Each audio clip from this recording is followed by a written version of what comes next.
আসসালামু আলাইকুম। আপনারা কেমন আছেন? আশা করি আপনারা সবাই ভালো আছেন। আজাদ একাডেমিতে আপনাদেরকে আবারও স্বাগতম। আজকের ভিডিওটি শুধুমাত্র ফিমেলদের জন্য। মেলও দেখতে পারেন, no problem, but I think this is very important for all the womens, specially married people. আমরা একটা পর্ব নিয়ে কথা বলছি, যেটা হচ্ছে ম্যারিজ লাইফ প্রবলেম। এটা নিয়ে আমাদের অনেকগুলো এপিসোড হবে। তো আমরা অলরেডি 3টা এপিসোড করেছি। This is the 4th episode. এইখানে কিছু টিপস দেওয়া হবে, কিছু গ্লু দেওয়া হবে, সো দ্যাট আপনারা একটু এনগেজ থাকেন। আমি আজকে 3টা টিপস বলবো মেয়েদের জন্য, যে কিভাবে আপনার স্বামীকে বশ করে রাখবেন। How you can manage, how you can grip your husband. আপনার হাজব্যান্ডকে আপনার গ্রিপে রাখার জন্য যে সহজ 3টা পদ্ধতি আপনি যদি মাথায় রাখতে পারেন, তাহলে খেলা খতম। এখন আপনি হয়তো বা ভাবছেন যে পৃথিবীর সব পুরুষ এর মধ্যে পড়বে কিনা। হ্যাঁ, এর মধ্যে 95% পুরুষ পড়বে। এর মানে আপনার হাজব্যান্ড পড়বে, আপনি শিওর থাকেন। একদম 1-2জন বাদ দিয়ে বাকি সবাই এর মধ্যে পড়ে। তার আগে আমি বলে নেই, আমরা ফেমিনিন এনার্জি এবং মেসকুলিন এনার্জি নিয়ে কথা বলেছিলাম, এবং মেয়েদের এনার্জি সম্পূর্ণ ডিফারেন্ট হয়। এটা নিয়ে আমাদের একটা পর্ব আছে, আপনারা অবশ্যই পর্বটা দেখবেন, দেখলে আপনাদের কিছু ধারণা হবে। আজকে আমি 3টি টিপস দেব, যেই 3টি টিপস হচ্ছে ছেলেদেরকে হাতে রাখার জন্য বা ম্যানেজ করার জন্য, বা আপনার হাজব্যান্ডকে আপনি কীভাবে গ্রিপের মধ্যে রাখবেন, বা আপনার হাজব্যান্ড কীভাবে আপনার কথা মতো চলবে। এই টিপসগুলো ফলো করলেই সেটা আপনার ম্যানেজ করতে পারবেন। First, timing. ছেলেদের জন্য টাইমিং খুবই গুরুত্বপূর্ণ একটা বিষয়।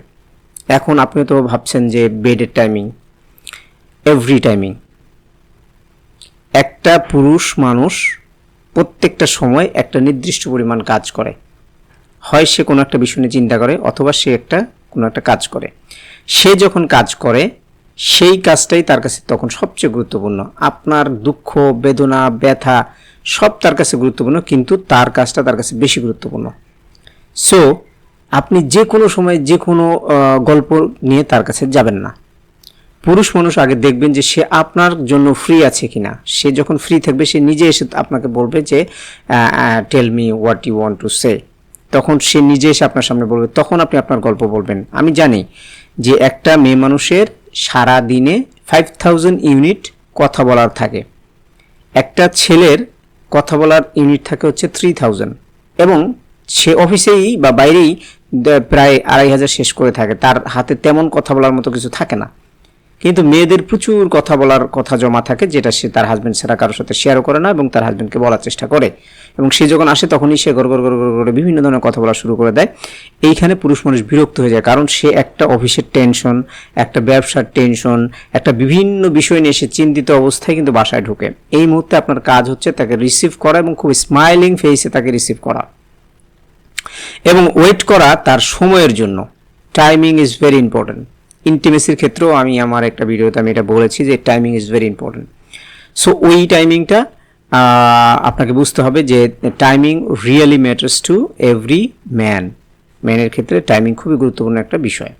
সো মনে রাখতে হবে যে টাইম ছাড়া, বে টাইমে আপনি তাদের সাথে কথা বলতে যাবেন না, কোনো বিষয় শেয়ার করার দরকার নাই। Let's give him time. যখন সে আপনাকে টাইম দিবে, তখন আপনি আপনার গল্পগুলো বলবেন, বা একটা নির্দিষ্ট সময় আপনি বুঝতে পারবেন যে এখন আমি বলতে পারবো। So first one is timing.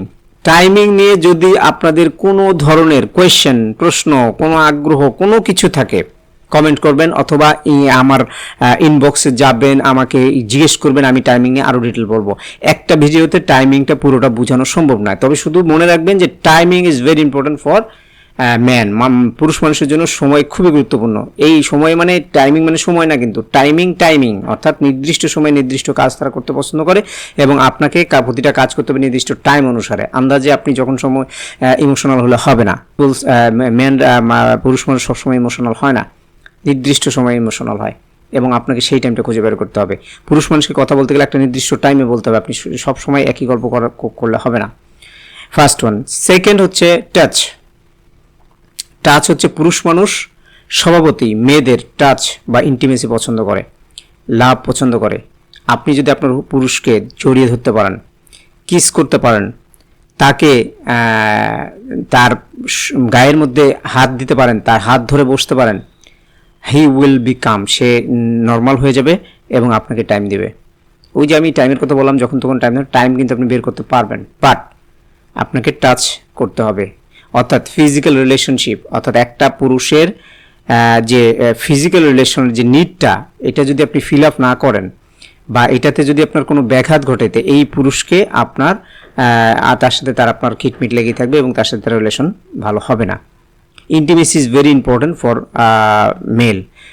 পুরুষদের জন্য ইন্টিমেসিটা খুবই গুরুত্বপূর্ণ একটা বিষয় এবং ফিজিক্যাল রিলেশন খুবই গুরুত্বপূর্ণ একটা বিষয়, এবং এটা ডেইলি উইকলি এটার কোনো মিস করা যাবে না। There should not any day miss, or weekly at least 4 or 5 days you have to give time on the intimacy in the bed. আদার দেন যেটা বললাম টাচ, অর্থাৎ শারীরিক যে আপনার টাচ বা হাত ধরা বা পাশে বসা, এই জিনিসগুলো কাজ করে পুরুষের ক্ষেত্রে। আপনি যদি তাকে ম্যানেজ করতে চান, তাহলে দুটো বললাম, একটা হচ্ছে টাইমিং, 2 নম্বর হচ্ছে ফিজিক্যাল টাচ। 3 নম্বরটা খুবই গুরুত্বপূর্ণ। 3 নম্বরটা হচ্ছে respect. This is the only thing that can capture everything. পুরুষরা রাজা হয়ে জন্মগ্রহণ করে, এরা পৃথিবীর বাকি সবাইকে প্রজা ভাবে, বিশেষ করে তার ওয়াইফ, তার ফ্যামিলির বাচ্চা কাচ্চা, ইভেন তার কাজিন, সবাইকে তারা মনে করে যে তার ডোমিনেট রিজন বা তার রিলম বা তার ডোমেইন। ওয়াইফকে তারা তাদের ডোমেইন মনে করে, তারা তাদের মতো করে দেখতে চায়। তো ওয়াইফের কাজ হচ্ছে পুরুষকে যেন কিংয়ের মতো বা রাজার মতো সম্মান দেয়া যায়, তাকে যেন সর্বোচ্চ সম্মান দেয়া যায়। কোরআনের মধ্যে আছে যে যদি আমার পরে কাউকে সিজদা করার মানে অনুমতি থাকতো, তাহলে স্বামীকে সিজদা করার অনুমতি থাকতো। এখন আমাদের দুনিয়া আছে নারীবাদীতে ভরে গেছে। নারী কেন চাকরি করবে না, রানী কেন পুরুষের সমান হতে পারবে না, কোনোদিনও হতে পারবে না। নেচার এটাকে মেনে নেয় না। যদি তাই হতো তাহলে মেয়েদের ব্রেনের ওজন 200 গ্রাম পুরুষের ব্রেনের ওজনের থেকে কম হতো না। যদি তাই হতো তাহলে মেয়েদের ওয়েট 10 কেজি পুরুষের থেকে কম হতো না। যদি তাই হতো মেয়েদের ব্লাড সেল পুরুষের থেকে কম হতো না। নেচার মেয়েদেরকে তৈরি করেছে মেয়ে হিসাবে, এরা পুরুষ হিসাবে কোনোভাবেই এটা চিন্তা করা যাবে না যে একটা পুরুষের সমান একটা মেয়ে হবে, in terms of social, in terms of rights, in terms of money or income. এটা কোথাও এটা করা যাবে না। আপনাকে আপনার হাজবেন্ডকে রাজার মতো সম্মান দিতে হবে এবং প্রচুর রেসপেক্ট করতে হবে। পুরুষরা রেসপেক্ট পছন্দ করে। আপনি যদি রেসপেক্ট করতে পারেন, তাকে যদি মাথায় তুলে রাখতে পারেন, সে আপনাকে মাথায় নিয়ে আসবে। So this are the 3 TRIPS যেটা আমি আপনাদের সাথে আজকে শেয়ার করলাম মেয়েদের জন্য। আপনারা এটা ফলো করে দেখুন, 3 দিনে কাজ শুরু হয়ে যাবে। Everything will be change within 3 days। তো আশা করি ভিডিওটি আপনাদের ভালো লাগবে। আপনারা এটা ছড়িয়ে দিন। This are very important messages, very important messages. Every family suffering, প্রত্যেকটা ফ্যামিলিতে গণ্ডগোল হচ্ছে শুধুমাত্র এই 3টা জিনিস না জানার কারণে। আরও অনেক কিছু আছে। আমাদের নেক্সট পর্বগুলো আপনারা দেখতে থাকুন, সেখানে আপনারা দেখতে পাবেন যে আমরা পুরুষ এবং মহিলাদের যে ইন্টিমেসিতে প্রবলেম, তাদের যে রিলেশনশিপের প্রবলেম, তাদের কমিউনিকেশনের প্রবলেম, এগুলো কেন হচ্ছে সেগুলো নিয়ে আমরা ডিটেল আলোচনা করেছি এবং আরও করা হবে। তো আশা করি ভিডিওটা আপনাদের ভালো লেগেছে। অবশ্যই শেয়ার করবেন এবং আমাদের সাথেই থাকবেন। আসসালামু আলাইকুম।